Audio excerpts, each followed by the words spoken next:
Welcome to episode 12 of JD's Empire Sports Talk. I'm your host, John, of course, here for another edition, episode 12 already, which is crazy. We have the national championship preview today, which is Ohio State, who went 13-2 in the year, finishes the 8th seed in the college football playoff format, versus the 14-1 Notre Dame Fighting Irish, who finished as a 7 seed. So both teams are very, very hot right now, playing their best game. Before that, I just want to talk about the future episodes and all that stuff. So, of course, this episode will be out.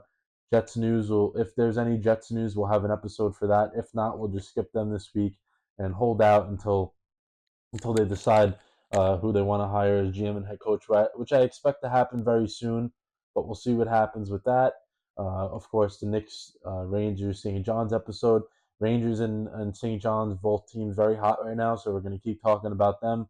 We'll have some Knicks talk this week in that episode as well, but maybe not as much unless they get a few wins under their belt until then, because they're kind of just playing. They're kind of just on the steady course right now with their games, winning and losing.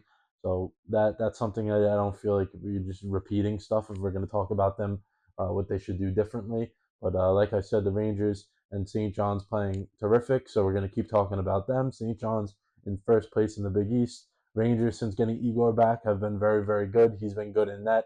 The whole team's playing well. Defense is starting to step up a little bit, which is something that I was calling for the past couple of weeks. So things are looking like they're starting to click for them.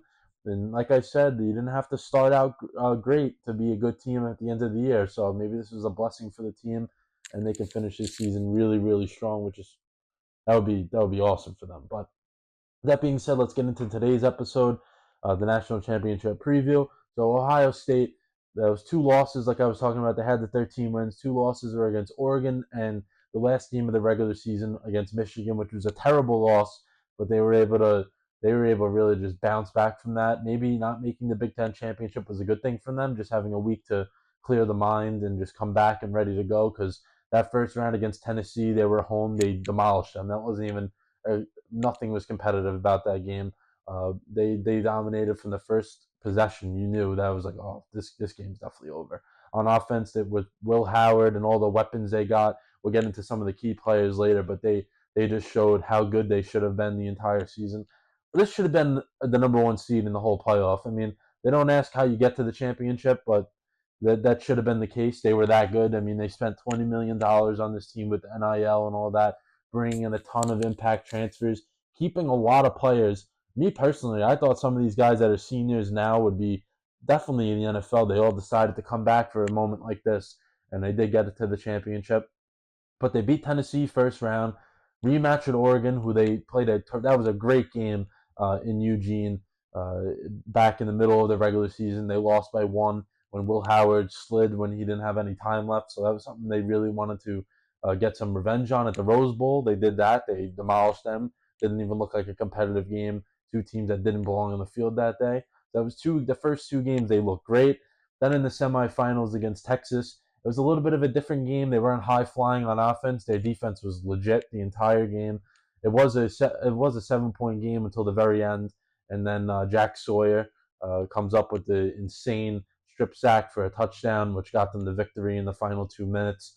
I feel that was a game they could have played a lot better in, but it doesn't matter because they won by 14, which shows how good they are.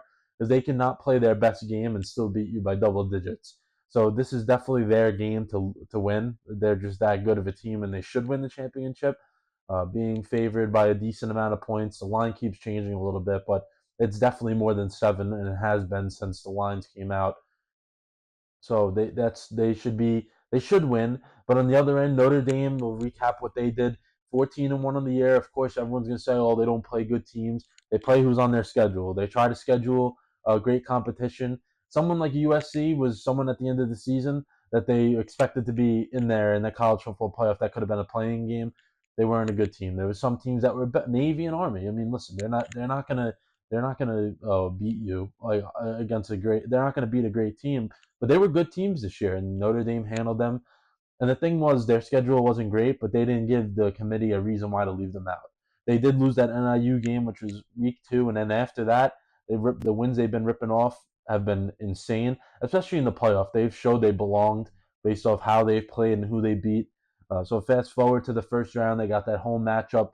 First game of the new CFP format against Indiana, destroyed them. The game was close score-wise because at the end they kind of just gave up a couple of garbage time touchdowns, lost an onside kick, so Indiana scored again. But besides that, they they dominated them from start to finish in that game. Then they go on to play Georgia. So everyone's like, "Oh, it's Georgia. They're a great team. They're not the same as they used to be, but they should be a team that Notre Dame should not beat at all." They go in there, they dominated them as well from start to finish. That was a game where they got every component of that team going. Offense was they did their job, especially in the second half. They kept the ball away from Georgia, giving them really no time to do anything.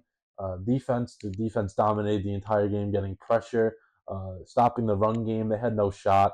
Then um, special teams running that kick return back. That's huge. Having a kick return touchdown in a game like that is insane to even think about because teams at that level, they're the highest prepared. And if you can get a touchdown like that, you're that's when you know you have a good shot at winning, and they did. Then you go to semifinal game against Penn State. That was two teams that are mirror images of each other.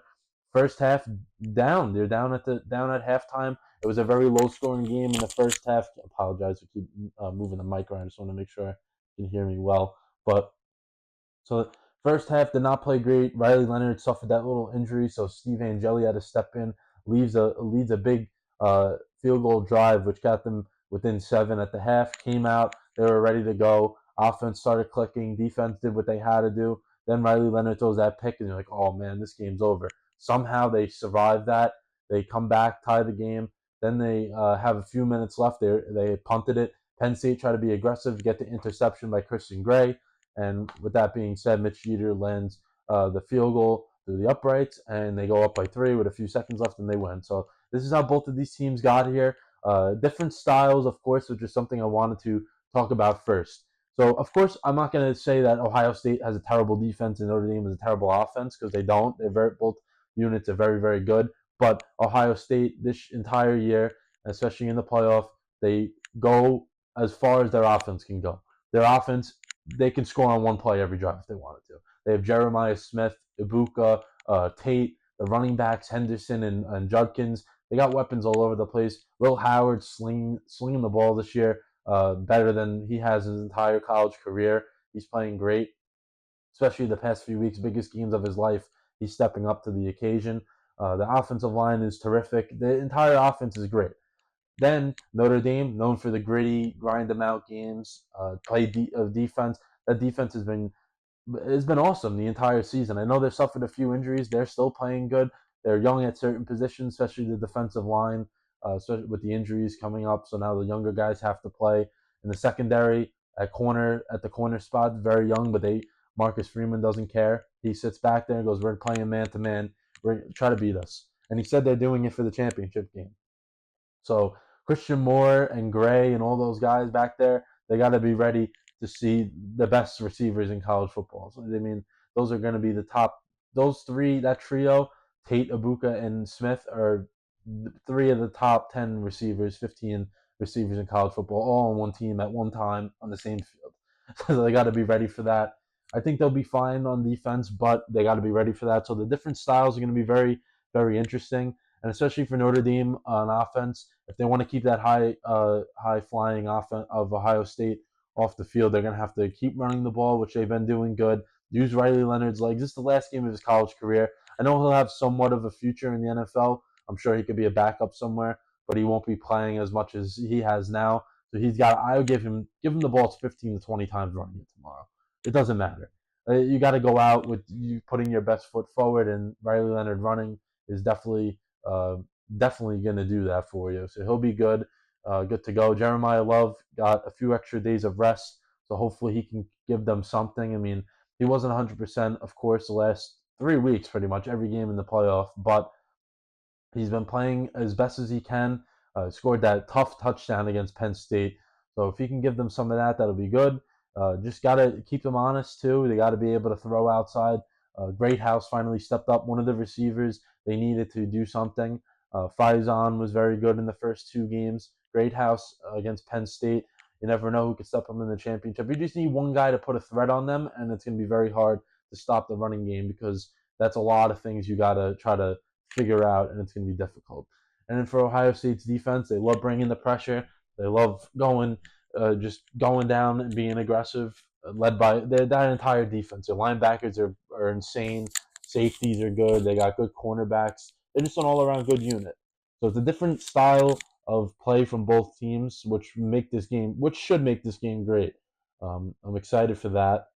Just want to address. I said some of the key players already, but if I feel if these guys don't have good games, then that team may lose. So on offense for Ohio State, of course, it's obvious Will Howard, who probably hasn't faced a defense like this yet. So he's got to be ready and just got to be able to get the ball out to his playmakers and let them do things they can do for him. But I would give also Travion Henderson. He's someone that's very, very important to the Ohio State team. His role was a little reduced this year because Judkins came in, so they have two insane running back right there. But he's going to be the guy I think they lean on more, just because how long he's been there, experience, just being the bigger guy, especially against a physical defense. They're going to rely on him, I think, more than they have the entire playoff and probably the entire season. And the last time they played a physical defense like this was against Michigan, and the game did not end well for them. But they are definitely a different team from then. So I think that'll be something to watch. So Howard and Henderson, because the key players, we know the receivers, what they're going to do. They're going to be fine, but it's all going to depend on Howard and Henderson to me. On defense for them, I think their secondary, Caleb Downs, is one of those guys that he can't let up the big play. I know he loves being aggressive. He's a great player from Alabama, transferred to Ohio State. He's a really good player. He can do a lot of things for them, but he's got to be the guy that limits the deep threat ability from Notre Dame. And especially if their running backs are rolling and they get to that second level, he's got to come in there and make some tackles for them. Then for Notre Dame, of course, Riley Leonard, but I don't even need to say it. I think the offensive line as a whole is going to be the big key players, I would say, the entire offensive line, because Ohio State is very, very physical, like I said, and Notre Dame's offensive line, very young. So I think they need to just be aggressive on that, on just do their thing. The entire season they've been good, battling injuries, young guys all over the place. They've grown up together, so I think if they can keep doing that, especially in the run game, opening up big holes for the Riley Leonard and all the running backs they got, that'll be huge for them.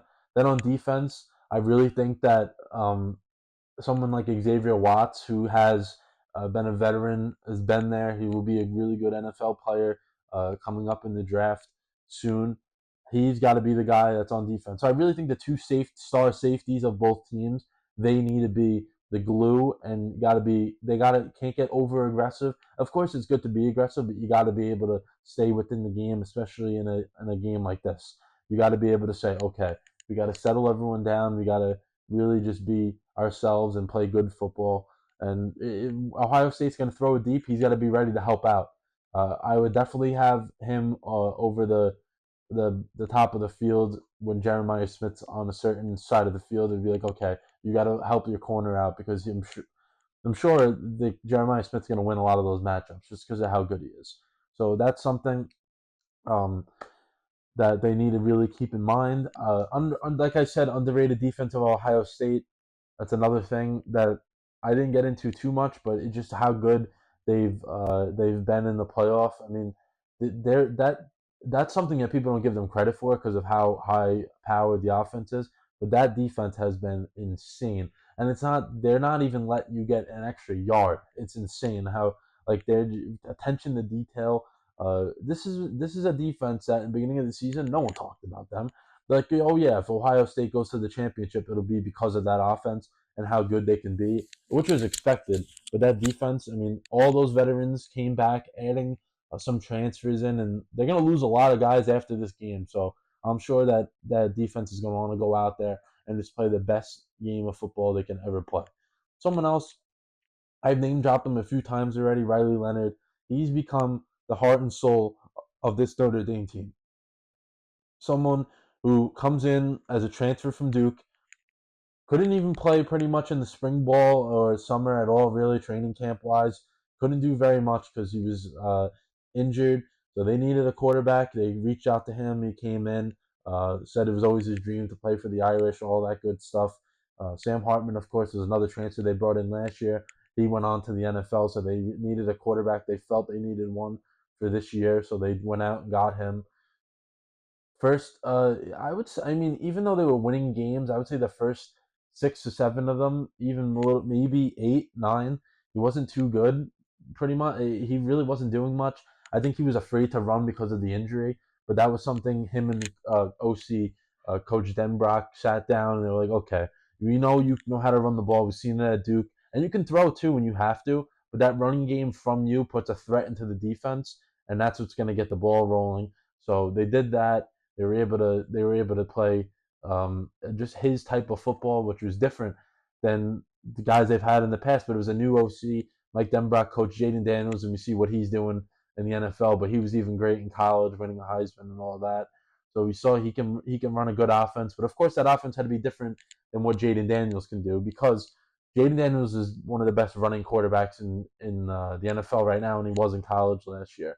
So it was very tough to expect him to do all that. But they had no running in the playbook the first probably 6, 7 games. I understand why. So they did that.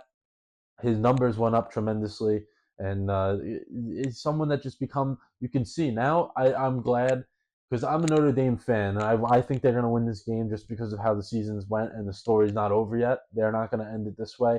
They're going to win this game. I really think they will, and do it their way, the way they always know and how to play this entire season. But I really love how Riley Leonard's getting the national attention just because everyone's watching the games now. They see how much of an impact he has on this team. He's on the sidelines. He's making sure everyone's in the right, ready to go, right state of mind. He's always watching what the defense. He's not one of those guys that's going, "Oh, I'm not playing right now. The defense is on the field. I can care less what they're doing." He's ready to go. He's watching what's going on in the field. Always trying to get into something. With the interviews, he's always giving credit to his teammates and all that. He's a really good leader. I think one of the best things that's probably happened to this Notre Dame team, and especially I'm going to get into Coach Freeman in a little bit, a few minutes, but I think it was the best thing that he could have done is coming in to play for him. Just because on both ends, because Marcus Freeman, he had a lot of heat coming at him, especially after the loss to NIU this year, based off of what he did the past few years. I mean, he started off his first full season with 9 wins, then got to 10, so it wasn't like he was doing worse. But they expected a playoff run this year, or at least make it and do something and then win a game maybe. I mean, doing this is just icing on the cake. But they, especially after that loss, they really were doubting him, and both of them kind of grew up on the rise together, and it's really good to see how that happened. But like I was saying, Riley Leonard on the national stage, he's becoming a really good guy. I mean, you never know. He can be in the NFL. If someone can coach him up the right way, you never know what can happen for him. But hopefully, his last game as an Irish tomorrow uh, can go out as a champ, which would be really good to see. And the coaching matchup. So Notre Dame and Ohio State has played each other the last 2 years in the regular season. First full year of Marcus Freeman, they were at Ohio State. They lost that game. Then they played Ohio State at home last year. We know how that one ended. They lost 17-14. Last play of the game at the goal line, Henderson scores a touchdown. They didn't have enough guys on the field, so it was a really bad look. Then Ryan Day wanted to start his beef back up with Lou Holtz for whatever reason. I don't know, one of the legendary coaches that coached at Notre Dame. They had some beef going on. I don't know why, but they did. So we'll see. That could be a storyline as well with Lou Holtz and Ryan Day once again. But the matchup, yeah, Freeman 0-2 against Day. Both games were very low scoring. I expected to be a little different just because of how both teams are playing. And this is the last game of the season, so everything's going to come out of the playbook. Both of those other matchups were earlier in the season. I know the first game of his first full season for Freeman was at the Ohio State, so that was a little something where they had to get a lot of adjusting, and it was a different quarterback and all that. It was a totally different situation. But I think he in matchup 3, he has the best chance he's ever had to beat Ryan Day, and I think that if you think about the matchup, like in terms of like the on the field coaching, I think Marcus Freeman has outcoached Kirby Smart, who's one of the best coaches in college football. Kurt Signetti, who thinks he's one of the best coaches in college football, who did very good with Indiana this year, but Freeman outcoached him by a lot on the field that day. and then James Franklin, who's not, I don't think he's really a good coach, but he's a veteran, experienced guy. Freeman out coached him as well. So those are three guys that have experience and have had winning programs for a while. Signetti, of course, at different schools, and Smart and Franklin at Georgia and at Penn State. Ryan Day, who's been a winner, really only struggles against Michigan pretty much throughout his entire career. But I think if he's definitely not the greatest coach out there, like in-game decisions. So I think if Freeman can win those, which I'm pretty sure he will, he can do. They can do this. That's the thing, though. They need to win every little aspect of this game. They need to win the turnover battle. They need to get. They need to have more sacks on defense. They need to limit the penalties. They need to win, like I'm saying, the coaching matchup. They need to win the special teams battle. Even if you run a kickoff back, instead of getting it to the 30, you get it to the 35. That's a win, because then if you're punting it, you can win the field position battle. Those are all the little things they need to go out there. They need to get it done, and if they can do that, which I think they will, because they're one of the best in the country, and everyone's getting to see that. I think that when the underdog can win the games when they do those things and beat the more talented team, because obviously Ohio State is way more talented than Notre Dame, just because of the players they have on that team and how much money they put into it. So I think that they are more talented, but I think they could be beat. I mean, we've seen they lost 2 games this year. They're not unbeatable. And the formula that Notre Dame should use on defense is from that Michigan game. And I think Notre Dame's offense is way better than Michigan, and Michigan was able to beat them by running the ball and occasionally passing. I think they can spread it out much more than Michigan did, but that's the film I would sit down. I'm sure they're doing this and watch, because that could be something that you use that blueprint and you can beat them. But with that being said, episode 12 is done. Make sure to go out there on Instagram. TikTok is back. So get back on there on both of those. Vote on those polls. Comment, like, share, whatever you whatever you want. Watch the full episode on YouTube. All those episodes will be uploaded on there. More episodes coming up during the week. Predictions will keep going for the football games and all that good stuff. But thanks for watching. JD out.